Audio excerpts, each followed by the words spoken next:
사무엘하 7번째 시간이고요. 14장, 14장부터 15장, 사무엘하 14장부터 15장까지 입니다. 이 부분에 대해서 오늘 함께 나누려고 합니다. 지난번 1월 달에 저희가 13장까지 했고 이제 오늘부터 14장 해서 그 뒤에 넘어가도록 하겠습니다. 자, 우리 14장, 사무엘하 14장을 우리 성경책을 펴시고 우리 함께 보면서 같이 말씀 나누도록 하겠습니다. 사무엘하 14장은 이제 압살롬이 암논을 살해한 후에 자기 외가댁으로 바로 그 구술이죠. 어머니의 아버지가 계신 어머니의 가족 친가가 있는 그 구술에 도망가고 난 후에 14장에 이어집니다. 그래서 그 내용이 되겠는데요. 우리 그 내용을 보면서 같이 읽어보도록 하겠습니다. 14장 내용을 그 주된 내용은 구술에 있던 압살롬이 예루살렘으로 돌아오다라고 할 수 있습니다. 13장 38절 끝부절부터 14장 2절과 그리고 조금 건너뛰어서 23절, 24절까지 제가 적어왔습니다. 한번 같이 읽도록 하겠습니다. 시작. 그러나 압살롬이 도망하여 구술에 있은 지 3년이 되자 다윗 왕은 죽은 아들에 대한 슬픔은 거의 잊고 이제는 그 마음이 압살롬을 향하여 그리워하고 있었다. 수리아의 아들 요압은 왕이 압살롬을 그리워하고 있다는 것을 알고 드고아에 사람을 보내 지혜로운 여자 한 사람을 데려오게 하여 그녀에게 말하였다. 그술로 가서 압살롬을 예루살렘으로 데려왔다. 그러나 왕은 그를 자기 집에 가서 머물러 있게 하고 내 앞에 나타나지 못하게 하라. 내가 그를 보고 싶지 않다 하였다. 그래서 압살롬은 자기 집으로 가서 왕 앞에 나타나지 않았다. 구술에 있던 압살롬을 이제 예루살렘으로 불러오게 되는데 사실 다윗이 불러왔다기보다는 요압이 드고아의 한 지혜로운 여자를 보내서 왕으로 하여금 데려오도록 만들었다라고 볼 수가 있습니다. 그러면 왜 요압은 이렇게 압살롬을 데리고 오도록 했을까라는 것을 조금 생각해 봐야 합니다. 아마도 압살롬은 백성들의 민심을 조금 더 잘 알고 있었을 것으로 추정이 됩니다. 왜 그런지 이런 내용들이 있습니다. 사무엘하 14장 25절에 보면 이스라엘에 압살롬만큼 미남자로서의 인기를 모은 사람도 없었다. 그는 머리에서 발끝까지 흠 하나 없었다. 어떻게 이런 표현을 쓸 수 있는지, 머리에서 발끝까지 흠이 하나 없을 수 있는 요즘으로 말하면 아주 연예인 중에서도 아주 멋진 그러한 연예인들 중에 여러 가지 각자 좋아하는 연예인이 다르니까 떠올려 보시면 좋을 것 같습니다. 하여튼 제가 생각나는 그 연예인도 있었지만 이걸 얘기하면 요즘 대학생들이 누구인지 모를 수도 있을 것 같아서 갑자기 이제 멈춰야겠다는 생각이 들었고요. 지금 캠퍼스도 함께 하고 있으니까. 하여튼 각자 생각하는 그런 너무나 아름답고 또 멋지고 또 인기 있는 그런 모습을 한 압살롬 한번 떠올려 보셨으면 좋겠습니다. 이스라엘의 압살롬만큼 인기를 본 사람도 없었다. 인기가 있었다라는 얘기죠. 사실은 그 전부터 그랬는데 여동생을 강간한 암논이었기에 죽이기까지 한 것은 잘못이긴 하지만 용서해 줄 수 있었다라고 백성들의 입장에서는 정상 참작을 할 수 있었다라고 생각할 수 있습니다. 인기가 있었고요. 그리고 왕세자였지만 그 암논에 대해서는 좋은 평판이 있지는 않았던 것 같습니다. 암논의 성격도 그렇고요. 그리고 또 어찌됐건 다윗도 이제 나이가 들었고 이 자녀들이 벌써 이제 20살 정도 됐기 때문에 시간이 흘러서 다윗이 예전 같은 그런 인기가 있기보다는 그 나라에서 후계자에 대한 관심이 더 클 수 있었습니다. 그래서 왕세자가 지금 공석이 된 상황에서 후계자가 빨리 지정이 되고 나라가 안정되기를 바라는 것이 바로 백성들의 민심이었을 것으로 추정이 됩니다. 그렇기에 요압은 이런 상황을 알고 있었기 때문에 그냥 왕이 그냥 이 상황을 민심을 그냥 내버려 둔 채로 시간을 끄는 것을 보고 둘 수는 없었을 것이라고 추정이 됩니다. 또 한 가지는 요압 입장에서 봤을 때 지금 당장 우리가 알고 있는 그 다음 왕은 솔로몬이지만 지금 이 시점에서의 솔로몬은 아직 많이 어린 상태였고 아직 왕이 될 거라는 것을 추정해 볼 수 없었고, 요압 입장에서 보는 다음 왕이 될 사람은 백성들에게도 인기가 있었고 했기 때문에 압살롬이 되지 않을까라는 생각에 압살롬이 왕이 되는 걸 도와주면 자기의 후기 미래에 대해서도 자기 또한 미래가 더 밝을 것이라고 추정할 수 있습니다. 그런저런 여러 가지 의미에서 요압은 지혜를 사용했고 그 어떤 지혜로운 여자, 지혜로운 사람이 많이 있을 것이라고 알려져 있는 그 드고아에 가서 특별히 한 여자를 잘 찾아서 지혜롭게 나단이 그렇게 했던 것처럼 지혜롭게 다윗을 설득을 했습니다. 직접적이라기보다는 어찌됐건 요압 입장에서는 두 가지의 포석을 다 잘 실행을 했던 것이죠. 나라를 안정시키고 싶은 그런 충신의 입장에서이기도 하고 또 압살롬을 도와줌으로써 자기의 미래도 확보해 놓을 수 있는 그런 이중의 포석을 요압은 했던 것입니다. 어찌됐건 그래서 결국에는 압살롬이 돌아올 수 있었습니다.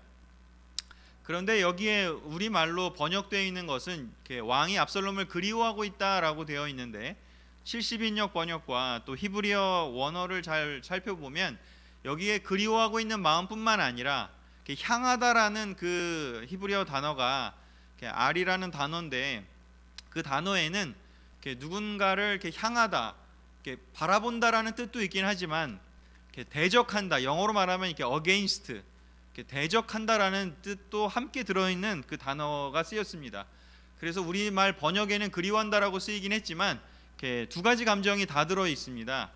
그래서 어떤 것인지 암논을 죽인 것에 대한 그 진노, 그 화가 나는 마음은 against라는 그 뜻, 그리고 히브리어 전치사인 그 알이라는 그 단어에 함축이 되어 있는 걸로 해서 암논을 죽인 것에 대한 진노는 여전히 남아 있었던 것이죠. 그랬기 때문에 그 상태에서 다윗이 자발적으로 빨리 데려오기로 결정을 하지는 않고 있었습니다. 그런데 그럼에도 불구하고 아들이기 때문에 여기에 번역되어 있는 것처럼 죽은 아들인 암논에 대한 슬픔은 조금 줄어들고 시간이 흘렀기 때문에 3년이 지났으니까요. 이제는 그 마음이 압살롬을 향해서 그리워하는 마음이 있었다. 모든 부모님들은 아마 이 마음을 아실 거예요. 그렇지 않습니까? 자녀가 조금 말 안 듣고 속속이고 하더라도 그래도 자녀는 자녀이기 때문에 그리워하고 애틋한 마음이 항상 있습니다. 그래서 이 두 가지가 복잡한 상황에서 다윗은 있었습니다. 그런데 또 다윗이 선뜻 그렇게 하지 못한 이유 중에 하나가 이 압살롬의 이런 과격한 성격, 뭔가 마음에 안 들면 뭔가 이렇게 죽이기도 하고, 또 뒤에 여러분들이 아마 읽어보셨으면 알겠지만 요압이 자기가 불렀는데도 안 오니까 압살롬이 어떻게 하냐면 요압의 밭을 불을 질러 버립니다. 그래서 이게 무슨 일이지 하고서는 요압이 오게 만들 정도로 압살롬의 성격이 뭔가 이렇게 자기가 원하는 거를 못 얻으면 막 불을 지르고 막 폭력을 행사하고 심지어 죽일 수도 있는 그런 과격한 마음, 또 이기적인 마음, 뭔가 이렇게 부잣집 아들 또는 이렇게 재벌 2세들이 우리 영화 속에 나타나는 것처럼 뭔가 자기가 얻고 싶은 거를 뭔가 빨리 못 얻으면 어쩔 줄 몰라 하는 그런 성격이 있었기 때문에 후계자로서 인정을 하고 후계자로 세우기에는 뭔가 석연치 않다라는 그런 공적인 의미에서 평가하고 있는 부분도 있었기 때문에 다윗이 여러 가지로 고민하면서 아직은 불러오고 싶지 않은 상황이었던 것이죠. 그러나 어찌됐건 백성들의 민심이 있었고 요압의 그런 조언도 있었기 때문에 이렇게 불러오게 됩니다. 의도치 않게. 그래서 이 일에 대한 결과가 이제 나중에 15장, 16장에 이제 드러나게 되는데요. 안타까운 일이 벌어지게 되지만 어찌됐건 이러한 다윗의 그 마음이 있었다라는 것을 우리가 생각해 보면서 이 장을 뒷부분을 읽어 나간다면 조금 더 깊게 이 상황을 이해하실 수 있을 것입니다. 그래서 압살롬이 이렇게 예루살렘에 왔습니다. 그런데 문제는 예루살렘에 2년 동안 있으면서 다윗이 압살롬을 부르지 않습니다. 만나지 않습니다. 그렇기 때문에 이 부분이 이제 압살롬에게는 또 화가 나는 상황이 되는 것이죠. 그래서 14장 28절과 또 32절 33절을 제가 적어왔는데 함께 보도록 하겠습니다. 같이 읽겠습니다. 시작. 압살롬은 예루살렘에 2년 동안 있으면서 아직 한 번도 왕을 뵙지 못하였다. 그래서 그는 요압을 왕에게 보내 자기를 위해서 중재역을 해달라고 부탁하려 했으나 요압이 오지 않았다. 압살롬은 그를 데려오라고 다시 사람을 보냈지만 이번에도 그는 오지 않았다. 그때 압살롬이 대답하였다. 내가 당신을 부른 것은 당신을 왕에게 보내 왕이 나를 볼 생각이 없었다면 무엇 때문에 나를 구술해서 데려왔는지 한번 물어봐 달라고 부탁하고 싶었기 때문이요. 내가 차라리 그곳에 머물러 있었더라면 좋을 뻔하였소. 이제 나를 왕과 좀 만나게 해 주시오. 만일 나에게 죄가 있다면 왕이 나를 죽여도 줬소. 그래서 요압이 왕에게 가서 압살롬이 한 말을 그대로 전하자 왕은 사람을 보내 압살롬을 불러오게 하였다. 그가 나와서 얼굴을 땅에 대고 왕에게 절하자 왕은 그에게 입을 맞추었다. 자, 이렇게 해서 또 한 번 압살롬은 요압을 통해서 또 요압이 중재를 함으로써 이제 왕과 만나게 되었습니다.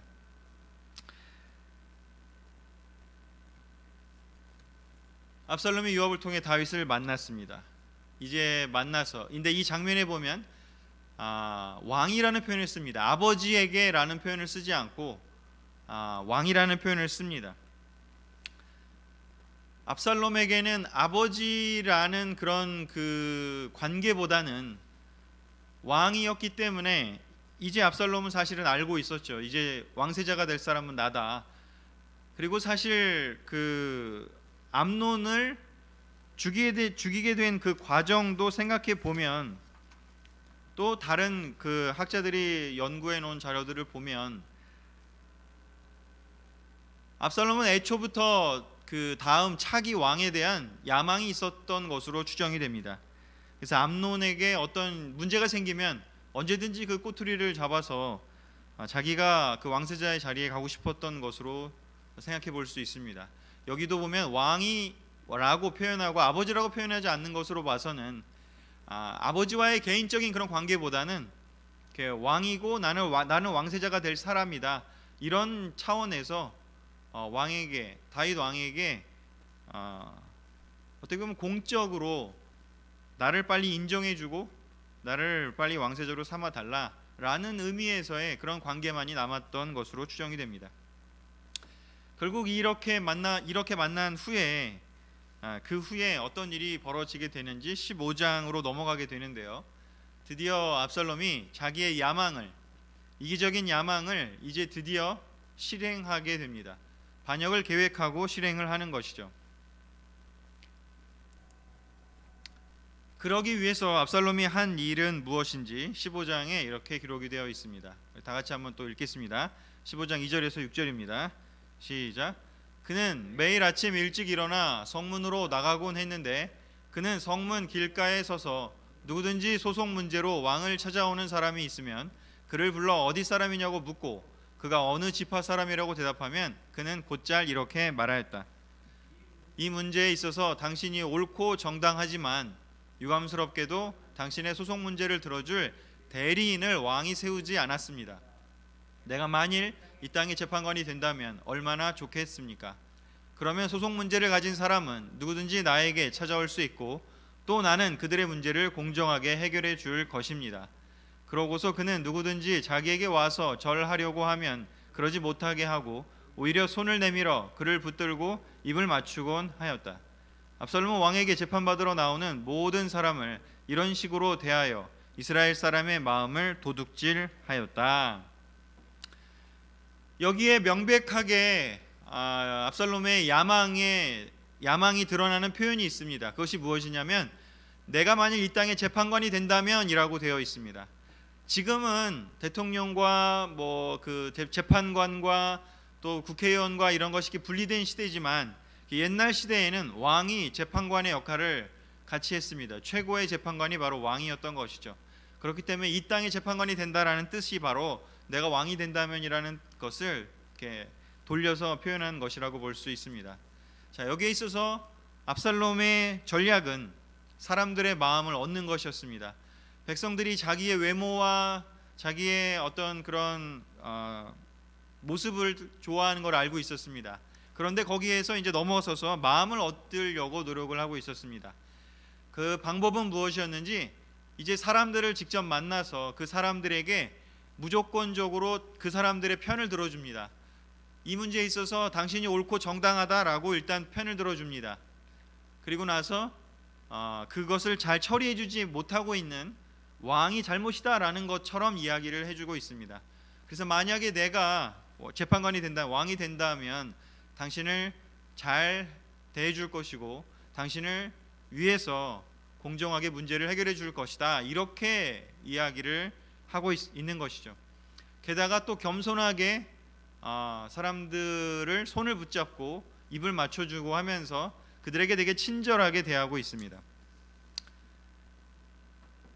압살롬은 아버지를 위해서 또는 국가 전체를 위한다기보다는 자기를 위해서 이런 일을 했던 것이죠.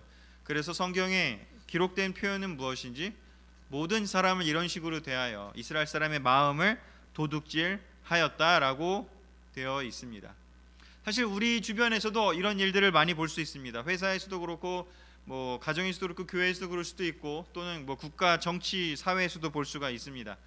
사람들을 그냥 들어주고 그냥 무조건 어떻게 보면 그 사람의 편을 들어주는 일을 하고 또 같이 어떤 그 상대방 다른 사람들을 또 문제가 있는 것으로 같이 이렇게 편들어주게 된다면 사람들의 마음을 얻을 수 있는 것이죠.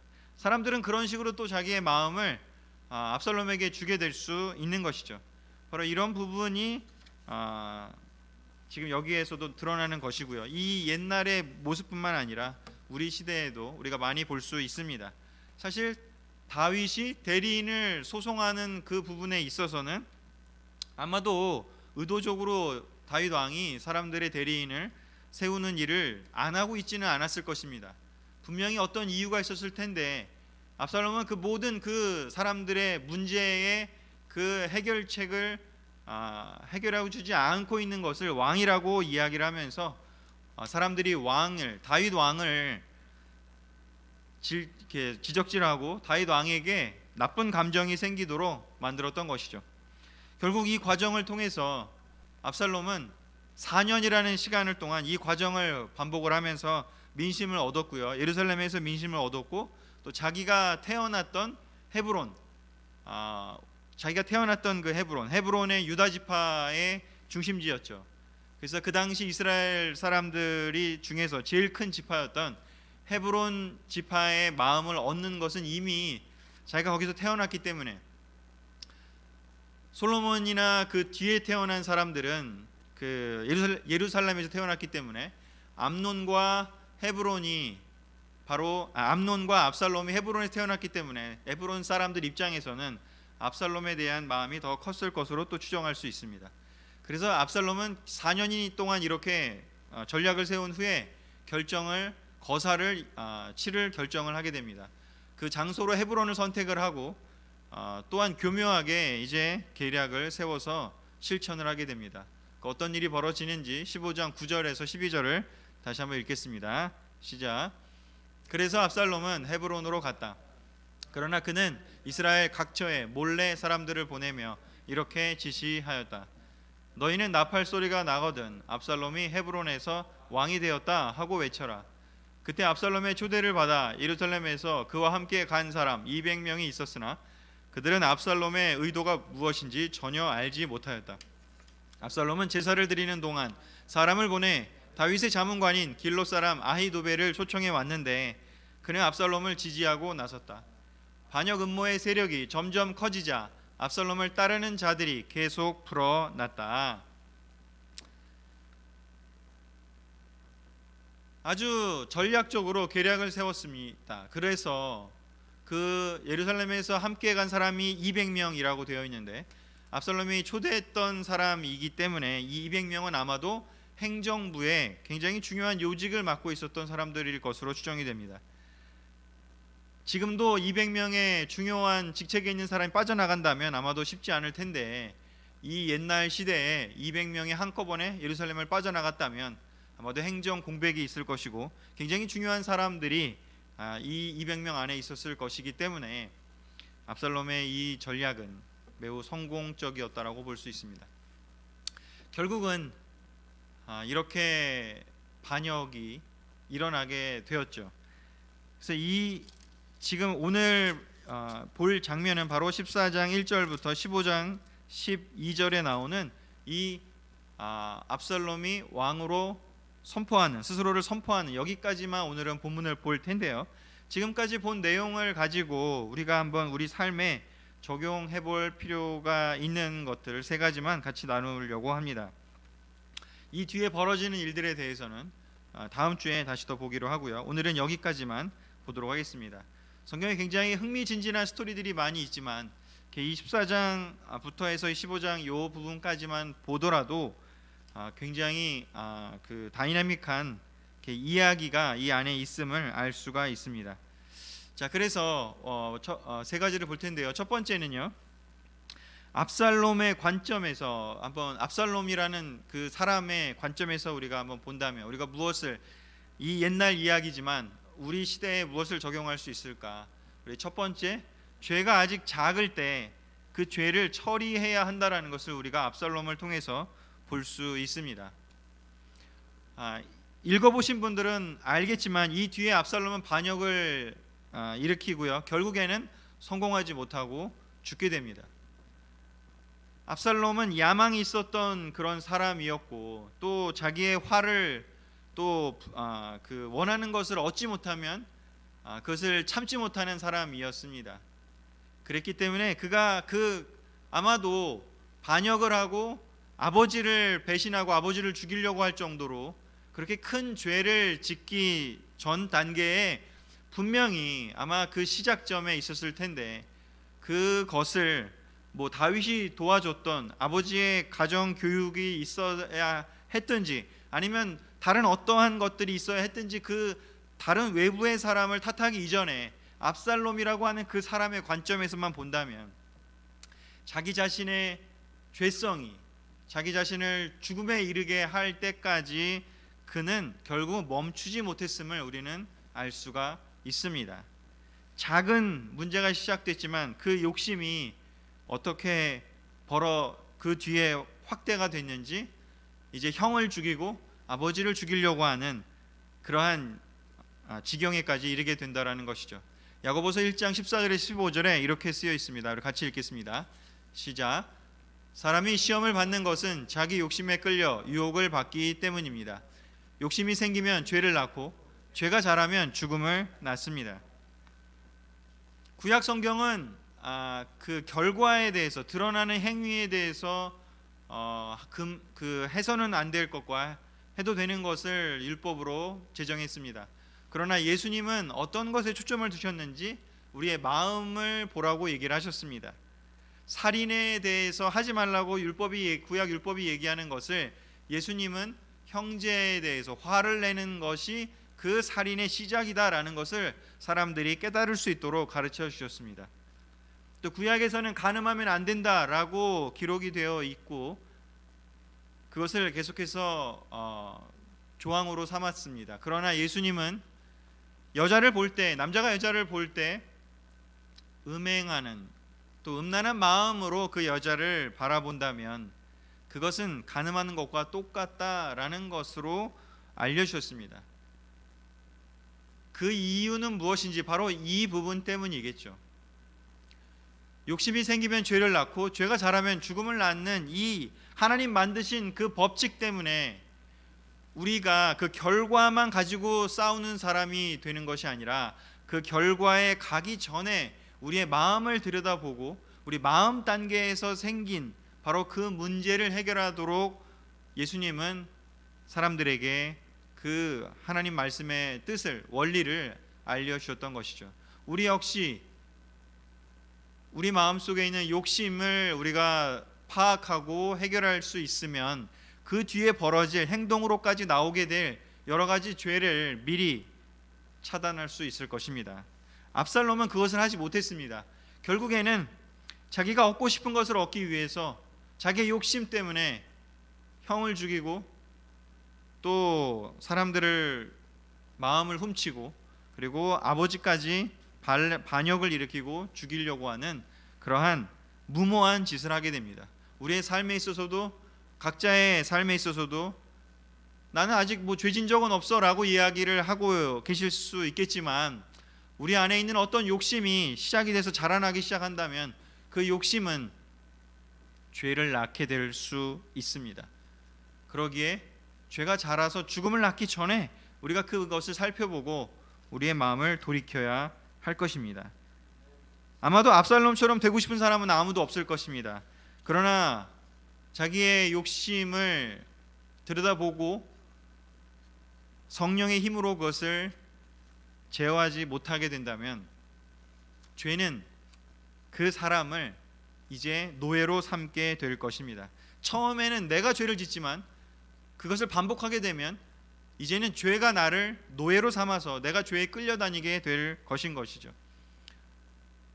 우리가 서로 지금 온라인 시대를 보내고 있습니다. 우리가 만나기가 더 어렵습니다. 어쩌면 죄 고백하기가, 어쩌면 죄를 그 우리 안에 있는 그 욕심을, 우리 안에 있는 그 마음의 단계, 그 아직 작을 때의 그 죄를 나누는 일이 예전보다 훨씬 더 어려워졌는지도 모르겠습니다.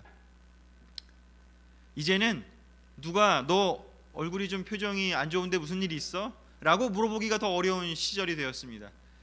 이제는 압살롬이 아버지 때문에 내가 잘못된 거예요 라고 이야기할 수 없는 시대가 된 것이죠. 결국은 자기의 삶을 자기가 책임져야만 하는 상황이 된 것입니다. 어쩌면 이 코로나 시대에 자기 자신의 마음을 살피고 우리가 사람들이 나를 더 이상 잘 보지 못하기 때문에 내 마음속에 무엇이 있는지 또 내가 지금 짓고 있는 작은 죄들이 무엇인지 어쩌면 드러나기가 더 어려운 때인지도 모르겠습니다. 그러나 성경은 분명히 이러한 역사적 사실을 통해서 그리고 또한 하나님 말씀을 통해서 예수님의 말씀을 통해서 우리에게 이야기하고 있습니다. 죄가 작을 때 처리하라고요. 그렇지 않다면 죽게 될 수밖에 없을 것이라고요. 그것을 기억하시기를 바라면서 우리 두 번째로 넘어가겠습니다. 두 번째요. 이제는 백성들의 측면에서 한번 생각해 보겠습니다. 아까 그 본문 읽을 때도 이야기를 했지만 백성들은 압살롬에게 속임을 당했습니다.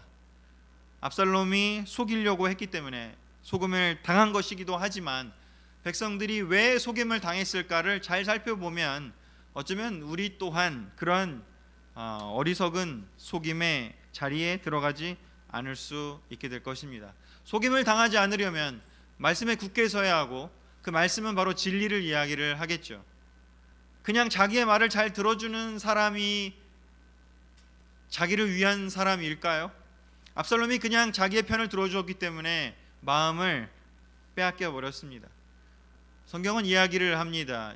양의 털을 쓰고 양의 가면을 쓰고 이리가 찾아올 거라고 기록되어 있습니다. 그때 우리가 이겨낼 수 있느냐고요. 분간할 수 있느냐고요. 디모데후서 4장 2절에 3절을 우리가 같이 읽겠습니다. 시작. 그대는 어떤 형편에서든지 항상 말씀을 전하시오. 끝까지 참고 가르치면서 사람들을 책망하고 꾸짖어 올바로 살도록 권하시오. 사람들이 바른 교훈을 듣지 않고 오히려 자기 욕심을 따를 것이며 자기들의 귀를 즐겁게 하는 교사들의 말을 들으려고 그들에게 모여들 때가 올 것입니다. 바울 또한 디모데에게 이야기하고 있습니다. 사람들은 이 백성들처럼 바른 교훈을 듣는 것보다는 자기의 마음을 위로해주고 자기 욕심을 채워줄 사람을 따를 것이라고요. 자기의 귀를 즐겁게 해주는 사람들의 말에 더 따르는 경향이 있다고요. 일반적으로 모든 사람이. 그렇기 때문에 어떻게 해야 되는지 그 앞구절이 해결책입니다. 어떤 형편에서든지 항상 말씀을 전하라고요. 끝까지 참고 가르치면서 사람들을 책망하고 꾸짖어 살도록 권하라고요. 잠언에 또 다른 성경에 많이 이야기를 합니다. 그냥 듣지 말고 그것을 잘 확인해 보라고 이야기를 합니다. 한 사람의 말을 듣고 그냥 끝내지 말고 여러 가지를 종합적으로 판단하라는 이야기도 있고요. 그냥 그대로 받아들이지 말고 이것들을 충분히 조사해서 객관적인 사실을, 객관적인 근거를 잘 파악해 보라고 합니다. 특히 어떤 사람에 대해서 부정적으로 누군가가 이야기를 한다면 그 사람을 직접 만나서 내가 그 사람의 이야기를 들어보지 않고서는 미리 판단하지 말라고 구약 성경에도 이야기를 하고 있고, 또한 예수님도 또한 여러 번 이야기를 하셨습니다. 그런 것처럼 우리 또한요, 누가 내 말을 그냥 들어준다고 해서 그 사람에게 그냥 마음을 줄 것이 아니라 우리가 정말 올바른 진리가 무엇인가, 그것을 정확히 하나님 뜻이 무엇인가, 그런 것들을 분명히 판단할 수 있도록 우리가 말씀에, 진리에 굳게 서서 그것을 우리의 삶에 적용할 수 있어야 합니다. 그렇지 않다면 우리는 그냥 우리를 즐겁게 해주고, 우리를 그냥 위로해주고, 우리를 좋게 생각해주는 사람들, 내 편을 들어줄 것만 같은 사람들에게 쉽게 넘어갈 수 있는 것이죠. 초대교회의 그 기록들을 봐도 이렇게 거짓 그 가르침을 주는 사람들에게 많이 넘어간 그 정황들이 우리가 보이는 서신서들이 많이 있습니다. 바로 압살롬에게 마음을 뺏겼던 사람들도 역시 이랬죠. 물론 나중에야 압살롬의 그 상황을 제대로 파악을 하게 되고, 결국은 나중에 이것이 압살롬의 계략이었구나, 압살롬이 도둑질한 거구나 라는 것을 알게 돼서 다시 다윗을 미워했던 마음을 돌이키고 다시 다윗을 지지하는 그런 상황으로 전개가 되긴 하지만, 어찌됐건 그 빼앗긴 그 시간들을 생각해 보면 우리 또한 그렇게 될 수 있다라는 것을 바로 생각해 볼 필요가 있습니다. 갈라디아서 1장 9절에서 10절에도 이렇게 되어 있습니다. 내가 지금 사람에게 잘 보이려고 하는 줄 아십니까? 아닙니다. 내가 원하는 것은 하나님의 인정을 받는 일입니다. 내가 이제 와서 사람을 기쁘게 하겠습니까? 내가 아직도 사람을 기쁘게 하려고 한다면 나는 그리스도의 종이 아닙니다. 교회는, 하나님의 나라는 그 어떤 곳보다도 사람들에게 잘 보이려고 하는 곳이 되면 안 됩니다. 하나님의 인정을 받는 곳이 되어야 합니다. 하나님의 뜻을 실천해서 예수님의 제자로 살기로 결정한 사람들이 모인 곳이, 그것이 바로 예수님이 만들기를 원하는 교회였습니다. 수많은 사람들이 예수님을 따라갈 때 예수님은 돌이키셔서 그들에게 하신 말씀이 무엇인지요? 너희들이 나를 따라오려거든 그냥 따라오면 안 된다. 자기 십자가를 지고 내 말을 그 무엇보다도 순종하고 따를 준비가 된 사람만 나를 따라와라. 그냥 나에게 와서 그냥 뭔가 얻을 게 있고, 뭔가 재미가 있고, 뭔가 기적이 보이고, 뭔가 위로받을 수 있기 때문에 따라오려고 한다면 너네 오래 가지 못할 것이다 라고 예수님이 사람들에게 이야기를 했습니다. 예수님이 우리에게 교회의 멤버가 되기를 원하는 것, 하나님 나라의 구성원이 되게, 하나님 나라의 백성이 되기를 요청하셨지만, 그 요청은 대가가 필요하고 결심이 필요한 것이었습니다. 바로 무슨 결심인지, 내가 그 무엇보다도 하나님의 인정을 받는 사람이 되겠다, 내가 그 무엇보다도 하나님을 기쁘시게 하는 일을 하면서 이 세상 삶을 살겠다. 비록 세상에서 내가 조금 고달프고, 비록 세상에서 조금 손해보는 일이 생기더라도 내가 기꺼이 그 일을 하겠다. 그리고 결국엔 하나님께서 그 모든 일들을 통해서 선을 행하시고 내 삶을, 내 생명을, 내 영혼을 구원하실 것을 믿는 믿음으로 그 길을 가겠다라고 결정한 사람만 이 길을 따르기를 예수님은 원했습니다. 여러분 요즘 어떠십니까? 여러분 요즘 속임을 당하고 있습니까? 아니면 여러분이 속이는 사람입니까? 말씀의 진리에 굳게 서서 하나님의 인정을 받는 사람이 되기 위해서 최선을 다하는 2021년 한 해가 됐으면 좋겠습니다. 마지막 세 번째요, 다윗의 측면에서 한번 우리 생각해 봅시다. 어릴 때 그렇게 영적인 싸움을 싸우고 골리앗과도 전쟁을 하고 사울 왕을 피해서 정말 한 15년 정도를 그렇게 도피 생활을 하고 힘들게 지내서 이제 그 모든 것이 해결되었다라고 생각해서 왕이 되었고, 또 자녀들도 낳았고, 또 백성들과 또 여러 가지 그 문제들을 해결해주고, 또 외적을 물리치기도 하고 많은 일들을 했습니다. 그런데 그의 삶에는 평안이 계속해서 있었나요? 그렇지 않습니다. 너무나 안타깝게도 자기의 자녀가 배신하고 자기를 그렇게 지지했던 백성들 중에 이제는 다윗 왕을 욕하면서 돌이키고 압살롬을 지지하는 사람들이 늘어가고 있습니다. 이것을 본다면 물론 다윗이 조금 더 잘했으면 좋았을 것을, 압살롬과 좀 더 좋은 시간을 보냈으면 됐을 것을 이라고 생각할 수도 있겠지만, 그러나 그렇다 한들 아마도 다윗의 삶에는 끊임없이 어려움이 있을 수밖에 없을 것입니다. 나라를 다스린다는 것은 그만큼 어려운 일이고 항상 문제가 있을 수밖에 없겠죠. 이것을 본다면 우리 또한 이 과정이 무엇을 얘기하는 것일까요? 모세도 그랬고 다윗도 그랬고 예언자들도, 수많은 예언자들도 그랬고 예수님도 그랬고 바울도 그런 것인 것처럼 우리가 제자가 된다고 해서 고난이 없어지나요? 또 내가 예수님의 제자가 된다고 해서 항상 기쁜 일만 벌어지나요? 결코 그렇지 않습니다. 물론 좋은 일도 있습니다. 그리고 그것들이 우리에게 하나님의 은혜임을 또 알게 합니다. 사실 제자가 안 됐다면 훨씬 더 고통스럽고 훨씬 더 비참한 삶을 살았을 것이라고 충분히 생각할 수 있습니다. 그러나 제자가 된다는 것이 그냥 장밋빛만은 아님을 예수님은 이미 사람들에게 이야기를 했습니다. 마지막 떠나시기 전날 밤에 제자들에게 이렇게 이야기를 하셨습니다. 요한복음 16장 33절이요. 같이 읽겠습니다. 시작. 너희가 내 안에서 평안을 얻게 하려고 내가 너희에게 이 말을 하였다. 이 세상에서는 너희가 고난을 당하기 마련이다. 그러나 용기를 내어라. 내가 세상을 이겼다. 예수님이 이야기하셨습니다. 이 세상에서는 너희가 고난을 당하기 마련이라고요. 고난은 제자가 되거나 안 되거나 상관없이 이 세상에 존재하는 일이라고요. 사는 것 자체가 고난이 없을 수가 없다라는 것을, 그것은 어떻게 보면 인생의 그냥 진리이기도 할 것이죠. 그런데 중요한 것은 무엇인지, 그러나 용기를 내어라라고 이야기를 합니다. 너희가 받게 될 그 평안은 그냥 고난이 없는 그 평안이 아니라, 세상 사람들 모두가 다 원하는 그냥 고난이 없어지기를 원하는 그런 평안이 아니라 고난이 있음에도 불구하고 얻을 수 있는 평안이라고요. 그 평안이 바로 무엇인지 예수 그리스도 안에서 얻게 되는 평안이라고 이야기를 합니다. 이 세상에 다 하고 난 후에 우리가 가게 될 곳에서 영원히 누릴 수 있는 그 평안이 이 세상에서 우리가 미리 맛볼 수 있는 그 평안이라고요. 크리스찬으로 제자로서 살면서 얻게 된 평안은 바로 그러한 예수 그리스도께서 주시는 평안이 바로 우리가 얻을 수 있는 특권인 거라는 것이죠. 그것을 경험하지 못한다면 우리는 세상과의 차별성이 없을 것입니다.